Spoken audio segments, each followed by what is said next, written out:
You want to dive into the stories and myths behind Professor Scienza's new series, but Italian isn't your thing. No problem. You find all the conversation translated in English in the new Mama Jumbo Shrimp book, an Italian wine pilgrimage with Professor Attilio Scienza. Now available in English on Amazon.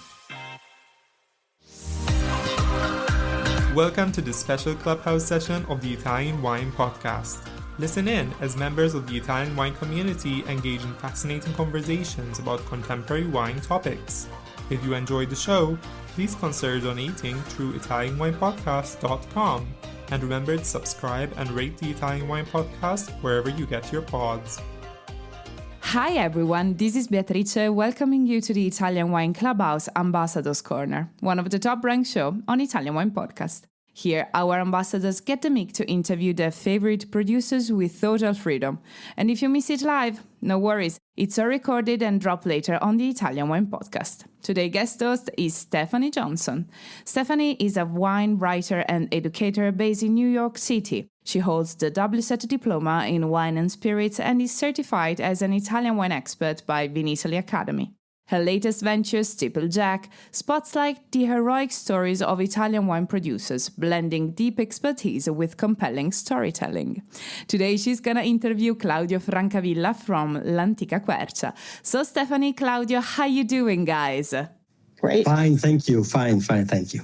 Perfect. Stephanie, are you ready for our ritual question? I'm ready. Perfect. How did you discover the wines of l'Antica Quercia? It was in May of 2021, and I was making my first trip to Italy after COVID. It was right at the tail end of COVID. And it was also my first trip to the Prosecco region, and I wanted to get a deeper understanding of the terroir, so I hired a geologist, a local geologist who could kind of school me on the different parts of Prosecco DOCG, and he put on our itinerary as our first stop, l'Antica Quercia. That's when I met Claudio. That sounds really fascinating. So it's time for me to meet myself. I'm turning over the floor to you, Stephanie. Have a nice interview, guys. Thanks, Bea. Okay, Claudio. Nice to talk to you again. Nice for me too, after so many years. Yes. Let's just start a little bit, if you don't mind, with giving our listeners a bit of background about your professional career and how you ended up where you are now. Yes, my professional career is actually out of the wine business because I'm not coming from a winemaker family, long generation winemaker family, but I used to work in another industry for many years, and let's say I reached l'Antica Quercia about 20 years ago, more or less. We reached this estate as it was for us a sort of an investment. So we didn't want really to change our lives at the time. But I started to come here more often, so not every month like before, but I started to come here every week, every few days. And after a couple of years, I decided to quit my previous job and to start working here and all the time. And this became my life about 10, 12 years ago. So it was something by chance at the end. So wasn't something that I was following deeply, no? Yeah, I mean, I think you're being a little humble about your background because as I understand it, and I had read a little bit about you after I met you, you were quite a high-level executive in a big international company and, traveling around the world and, directing the marketing group. And so you had this very different career. And, so many of the people that I talk to are people who have had multi-generational family experiences in a particular place. And that is really interesting to me. But so is this kind of situation where you are coming from a very different type of work, and then you just dedicate yourself 100% to this place and making the best wines you can. So I found that to be a really interesting aspect of your project. It was really strange, as I probably told you years ago when we met here. So I used to travel a lot for my previous job around the world. So every other month I was in China or in South America. And so I didn't really have roots in Italy, apart from my family that I love, of course. But I didn't have any roots in terms of place to live. And suddenly, when we found this place, I looked at this place and I saw this big oak tree, and I saw roots to establish, roots to just to stop a bit.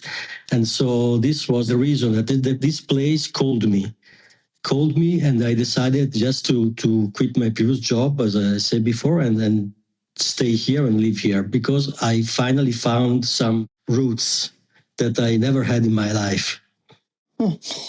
That's really interesting. And it is such a beautiful property. One of the reasons we stopped, the geologists wanted to stop in your area, was because of where you are positioned. And I think, most of us who've been to the Prosecco DOCG region, the Conegliano, Valdobbiadene, the hills, it's a long stretch of these hills. And you are in the far eastern part. I think a lot of us focus on the western part around Valdobbiadene, and we know a lot of those wineries, but you are in the far eastern part. And you were explaining to me what are some of the really key differences between where you are and where the Valdobbiadene area. So maybe you could talk a little bit about that for our listeners. Yes, the big difference is regarding the soils. So the origin of the soils. So if we talk about the Conegliano area, and especially the area where Antica Quercia is, the soils here are of morenic origin. So the soils are relatively young. So we are talking about 15,000 to 20,000 years. And the soils are originated from the glacier coming down from the Dolomites. So it's the tongue of the glacier that left here all the sediments. And the whole hill where we insist is of morenic origin. So we are talking about a high percentage of calcar, a lot of stones coming from the Dolomites itself. So it's totally different from the area of the central Conegliano Valdobbiadene or Valdobbiadene itself, where they have older soils and they have more marna soils. And that's the very big difference. So the wines from our area are a bit more wider, less vertical compared to the Valdobbiadene area. So I have bigger shoulders, bigger structure.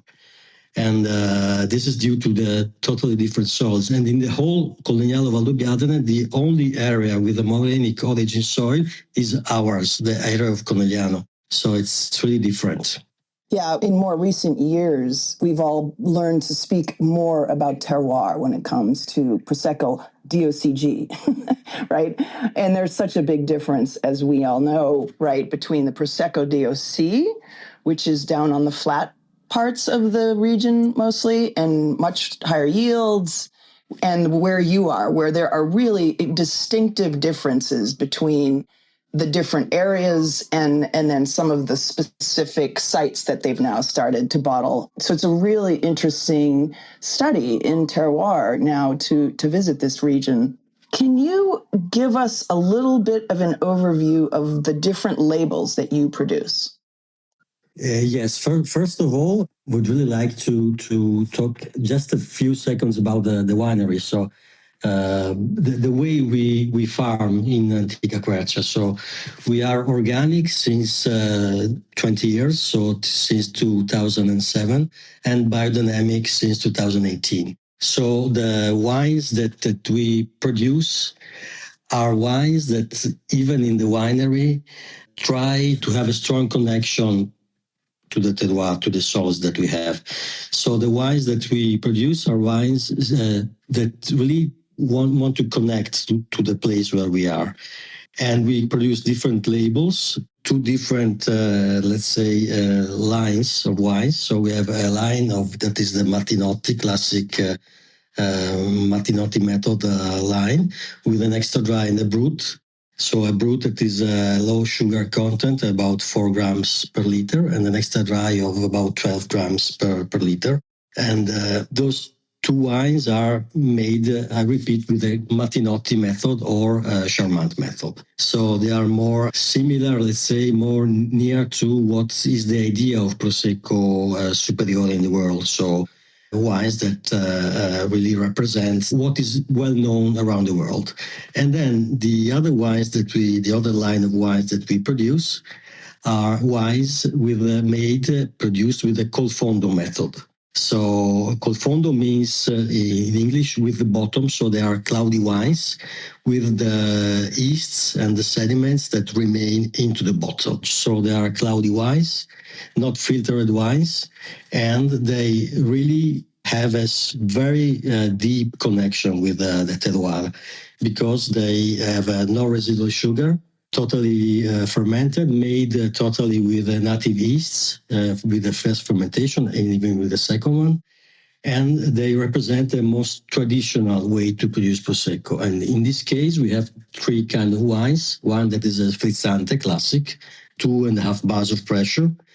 Then we have a spumante sui lieviti, that is 5 bars of pressure. And then we have a macerated one, that is as a pet nat with just 1 bar of pressure.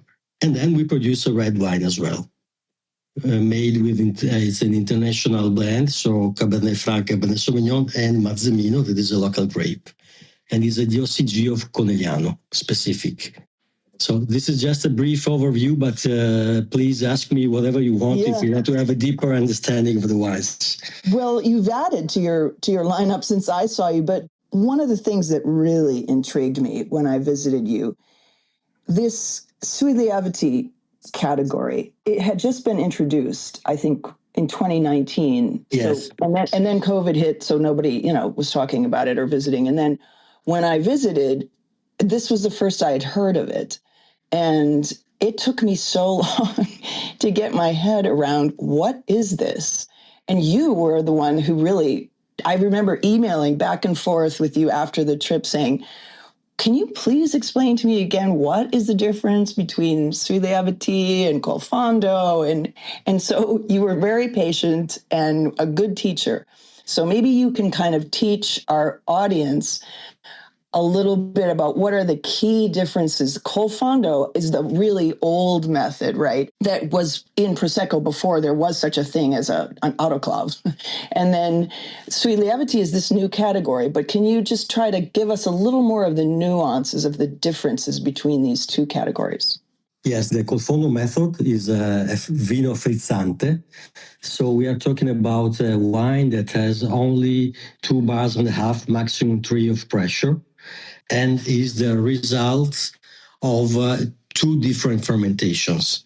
So we have the first fermentation made with native yeasts of the mast right after the harvest.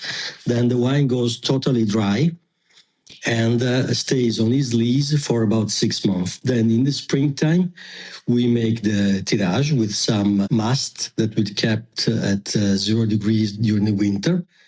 We add this mast to the base wine, and we just bottle. We close with a crown cap, and we leave there the wine for the second fermentation. And in our case, we leave the bottles there for at least 2 years before we're selling on the market. So 2 different fermentation. First one, totally dry. Second one is made with the mast that we kept in the cellar. And crown cap. So this is the, let's say, 3 characteristics of this wine. And then, in your lineup, this is Su Alto. Is this correct? This is Su Alto. Okay. Yeah, definitely. And then the second wine that we produced, that is the one that you have been tasting in 2021, just was brand new because we started to produce it just a couple of years before, is the Sui Lieviti. Brut Natur sui lieviti. The main difference is that the Brut Natur sui lieviti is a spumante, so has at least 5 bars of pressure. Okay, so it's basically more bubbles. Okay, And the difference is the closure as well. The difference is the closure because here we use the cork cap compared to the previous one, compared to Sualto that has the crown cap. And the other difference, but this is more peculiar of our wines, because not all the winemakers do it in this way, is that the sui lieviti is the spumante one is the result of a unique fermentation divided in two stages. So we have the first stage right after the harvest. The wine starts to ferment. We stop the fermentation when it reaches about 20-25 grams of residual sugar, of course his own sugar. So we cool down the tank. We leave the tank the whole winter at 0 degrees in the cellar. So we have this must nearly wine just in the middle for the whole winter. And then in springtime, usually in April or May, depends on the moon, we bottle it right away. So we bottle it, and once in the bottle, and once the wine reaches the temperature of about 16-18 degrees, it starts to ferment again. And it finishes its fermentation when the sugars are exhausted, let's say. So two different fermentation versus one unique fermentation. It's an ancestral method, basically. And both of them are not disgorged and not filtered. So both of them have still the residual of the yeasts into the bottle. I think you were telling me that in order to get this level of spumante, you need to start with kind of the riper grapes. You have to start with grapes that have enough sugar to produce this level of bubbles. Is that correct? Yes, actually for both wines, we use our best grapes coming from the western part of the state, so the slopes facing west. And that's let's say a technical reason, because the slopes facing west, they take sun until late in the evening and are on very steep slopes. And so the vineyard is a bit less rich of leaves, and we can leave the grapes on the vines for a longer time.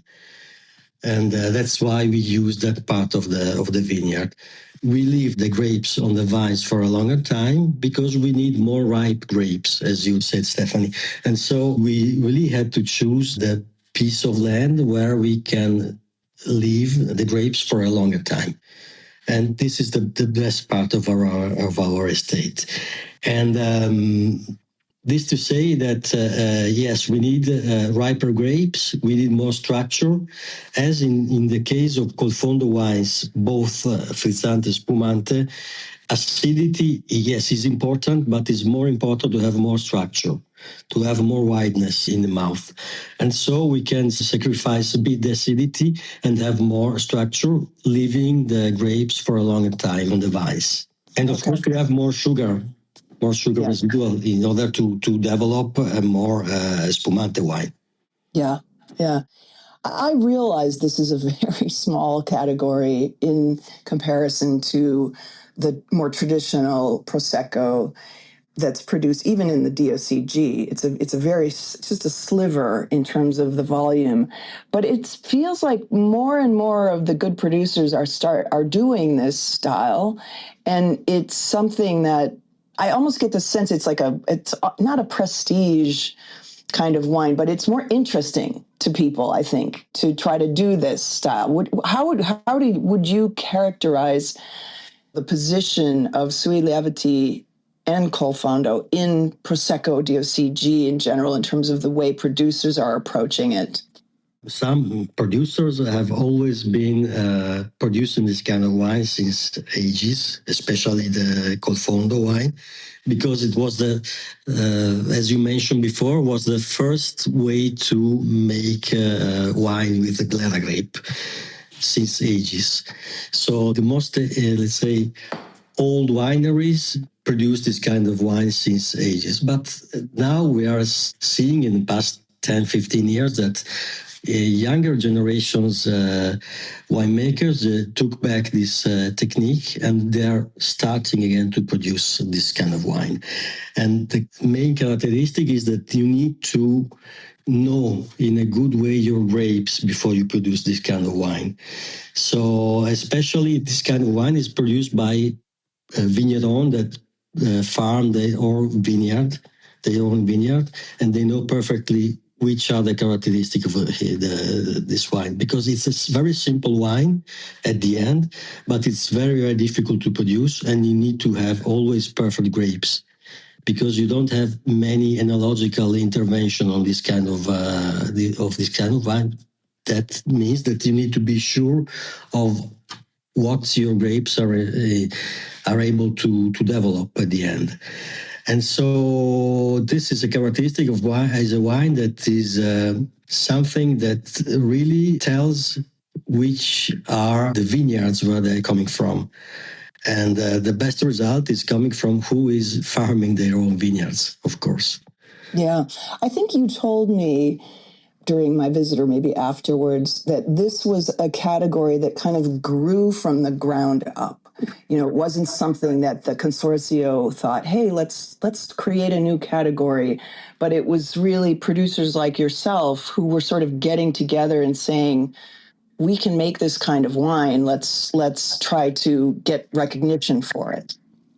Yes, this is something that is coming from the bottom. Okay, so and it started, as I said before, many years ago. But many younger people discovered that this is a kind of wine that has enormous potential, because it tells in a very transparent way what is the terroir under the vines. So this is the real terroir wine in Conegliano Valdobbiadene, because you don't have any sugar added, you don't have any, let's say, industrial or technological method that hides what is said by the grapes. And so this is a method that really can express the terroir in a perfect way, and can express the personality and the thoughts and the believings of the winemakers as well. And so we fight it a lot in the past years to have a recognition for this kind of wine. And I'm one of the oldest one that is making this wine, that has an entire generation of younger winemakers that really believe strongly in this kind of wine. And this wine can really represent in the best way our terroir. Yeah. It's funny, when I first decided to go to the area at that time in 2021, one of the reasons I was going was to cover the release of Prosecco Rosé, which is DOC. And, you know, that's a category, and it's probably a huge category now. But when I started going around into the DOCG and learning about this category, it just was, to me, so much more interesting and evocative of the terroir, and really talks to this whole movement in the DOCG of the Rive, you know, focusing on specific sites, and this Sui Lieviti focusing on like really being able to express your terroir through this kind of very different style of Prosecco. So I find it fascinating. I wanted to ask you a question I've never asked anyone before, any producer, because it's about your labels and about your website. And I never focus on this, but I think that you have maybe the most beautiful labels I've ever seen in any Italian producer. And your website ties in, it's the whole aesthetic is just, I find, so elegant and beautiful. And I don't know if it's your marketing background coming through from your previous life and career, but I wanted to just ask you about this, because I wanted to, you know, hear what your process was for developing the aesthetic for your look, for the website, and for the labels, which are just so gorgeous. Yes, thank you. First of all, for the nice words, Stephanie.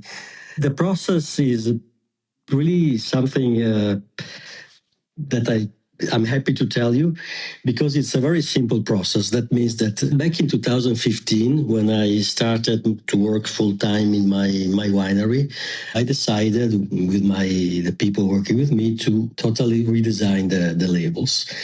And so we spent a long time discussing, arguing about what we should put on the labels. And we didn't find an end. So we started really to discussions every day. At the end, we just looked out of the windows of my office, and we had this beautiful oak and these beautiful slopes of the vines. And we just decided, why not to express on the labels the place where we are? And everything started from there. So we just looked out the window and say, yes, this is it. And from there, we started the process of designing with a couple of artists that became friends. We started to design the labels. And the labels is really the expression of what we are and where we live every day. Well, if everybody gets a chance to take a look at your website, you'll see what I'm talking about. They're really stunning. And I even tried to steal your designer to work on my website, but they were too busy with all of your projects. So I want to thank you, Claudio, for your time and for all of the patience that you showed in explaining to me the Sui Lieviti category. And I ended up writing a piece about that, which is now on my website, SteepleJack, which people can still read. So thank you again, and best of luck for this coming growing season. Thank you, Stephanie. Thank you for having me as your host, and thank you to remember with nice words your visit, and that I remember too, because it was really nice at the time. The period was awful because it was just post-COVID, and your visit was one of the first visits we had, and so I really keep it in my heart. Thank you. Thank you. So do I. All right. Thanks very much, and I hope I'll see you again soon. Thank you. Me too. Hope to have you back in Italy. Thank you both, Stephanie and Claudio. That was such a wonderful interview. And thank you so much again for everyone who's listening in also. That was really, really wonderful. Thank you so much, guys. For those who are interested to participate, just send us a DM through our Instagram or mail our Italian Wine Podcast producers at info@italianwinepodcast.com. Thank you so much, everyone, for listening in. Thank you so much again, Stephanie and Claudio. And this is a wrap. Thank you, Beatrice. Thank you. Thank you. And this is a wrap from Italian Wine Podcast. Ciao, ciao. Bye-bye. Bye. Listen to the Italian Wine Podcast wherever you get your podcasts. We're on SoundCloud, Apple Podcasts, Spotify, Himalaya FM, and more. Don't forget to subscribe and rate the show. If you enjoy listening, please consider donating through ItalianWinePodcast.com. Any amount helps cover equipment, production, and publication costs. Until next time, chin chin.